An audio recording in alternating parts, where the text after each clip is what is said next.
Bonjour, j'espère que vous allez bien. Et aujourd'hui, j'avais envie d'aborder avec vous la notion de vacances. Peut-être que parmi vous, il y en a qui ont des enfants et qui sont en vacances depuis hier soir. Et je trouve que c'est une notion particulièrement intéressante parce qu'elle nous renvoie aussi à la notion de vide. Alors, comme le suggère en fait la racine latine du mot, le mot vacances, vacuum, veut dire vide. En fait, l'idée c'est, d'essayer de comprendre ce que sont les vacances et quelle est cette nécessité à faire le vide pour nous. Alors pour cela, je vais vous inviter, d'une certaine manière à réfléchir à la notion de vacances avec, Sénèque, Montaigne, Rousseau également, et puis Derrida, pourquoi pas, dans l'idée d'envoyer des cartes postales par exemple.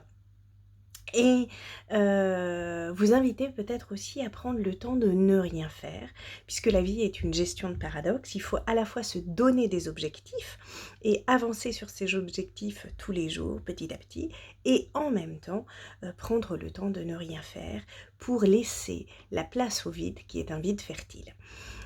Lorsque j'accompagne, des familles, en tant que thérapeute, eh bien parfois, les parents, s'agacent, du fait que leurs enfants, ne font rien, ne sont pas, suffisamment actifs et cetera.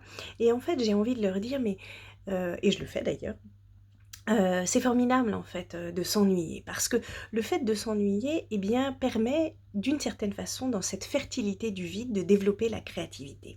Et c'est à cela que servent les vacances. Alors, elles peuvent également, servir d'une certaine façon à se fuir soi-même. C'est un petit peu ce que disait, Sénèque dans, L'Être à Lucilius, puisqu'il parlait, du mal qui nous ronge et qui est l'ennui.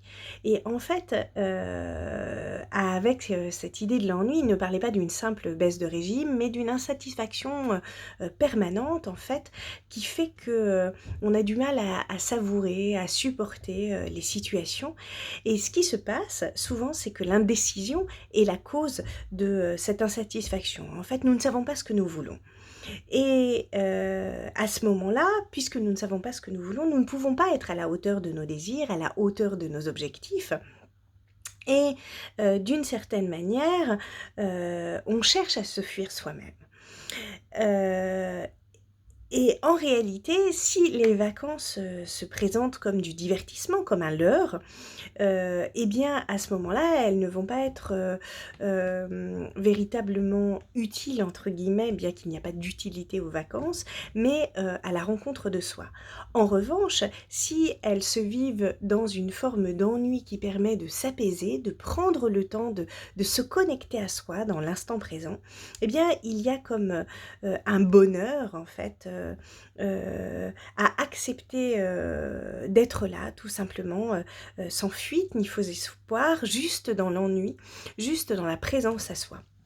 Et dans cette présence à soi, en fait, d'une certaine manière, eh bien, il y a l'émergence, en fait, du vide fertile créatif dont je parlais tout à l'heure et qui permet, de d'aller à la rencontre de soi. En gestalt thérapie, on dit qu'on se rencontre soi-même à l'occasion de l'autre.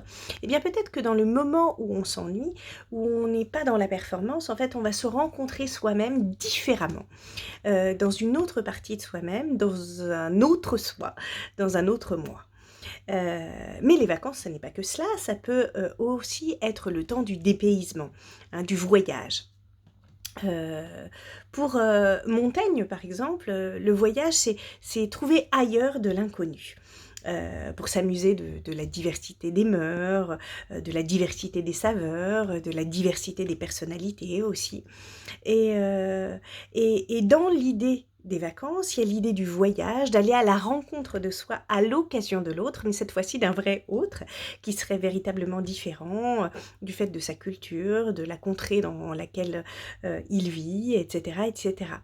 Ce qui fait que finalement, les vacances, à travers la notion de voyage, nous ouvrent à l'autre. En fait, il y a comme une ouverture de soi à soi différente parce qu'il y a une ouverture à l'autre. Et en ce sens-là, les vacances peuvent être véritablement intéressantes. Mais elles peuvent se vivre aussi uniquement pour le plaisir de se sentir exister. Et là, en fait, je rejoins d'une certaine façon Jean-Jacques Rousseau, en fait, qui est le philosophe du far niente, du fait de ne rien faire. En fait, le farniente, il consiste à quoi? Eh bien, il consiste à prendre congé de la réalité même. C'est-à-dire que le but ici est de n'avoir aucune activité, de ne penser à rien, mais d'habiter pleinement le présent. En fait, c'est un état un peu méditatif, sans se dissiper au dehors, ni se sentir écartelé entre les souvenirs du passé ou l'appréhension du futur. En fait, le temps dans ce farniente, en fait, devient lui-même vacances, c'est-à-dire une espèce de parenthèse où l'on jouit avec délice, avec plaisir, du simple fait d'être en vie, et ce sans désir ni crainte, juste d'être là. C'est finalement goûter à l'éternité, hein. Et le présent, on dit que c'est un cadeau, comme son nom l'indique, un présent. Eh bien, il se vit en fait dans ce ne rien faire.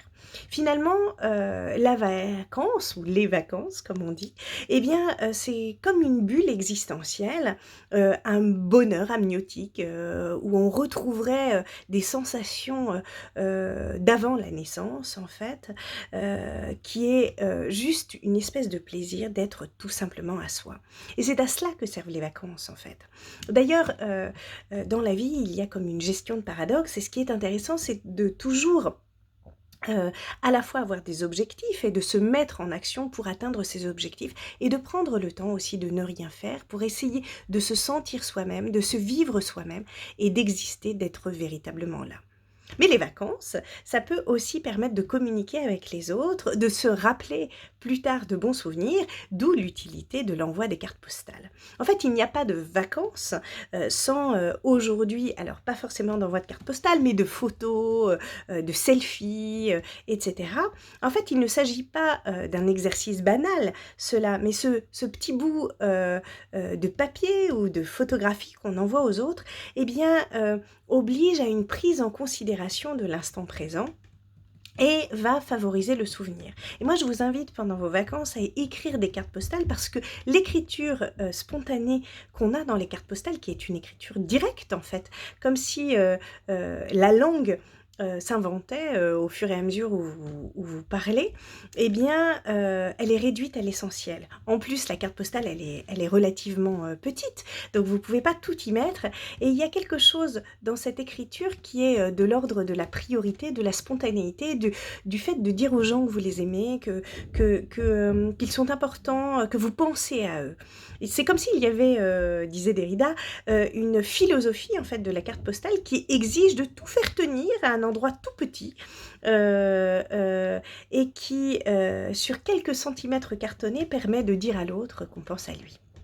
Donc voilà un petit peu tout ce qui me vient lorsque je pense aux vacances, à cette situation de pause en fait dans l'existence, qui est une situation différente de ce que nous avons vécu avec le confinement, puisque là c'est une pause choisie qui va nous inviter à nous relâcher et à prendre le temps de sentir qui nous sommes et comment nous le sommes là, dans l'instant présent de cet été particulier. Voilà, j'avais envie de vous partager ça. Donc, si cette vidéo vous a plu, surtout, n'hésitez pas à la partager sur vos réseaux, à vous abonner à ma chaîne YouTube, à commenter, à partager, et à éventuellement proposer des sujets que vous aimeriez que j'aborde les prochaines fois, ce que je ferai avec plaisir. Voilà, bah écoutez, je vous embrasse et je vous souhaite d'excellentes vacances. Au cours de celle-ci, je continuerai à proposer d'autres vidéos, et puis on se retrouvera de toute façon à la rentrée de manière plus précise, à nouveau toutes les semaines. Voilà, je vous embrasse et je vous dis à très bientôt. Au revoir, très bonnes vacances.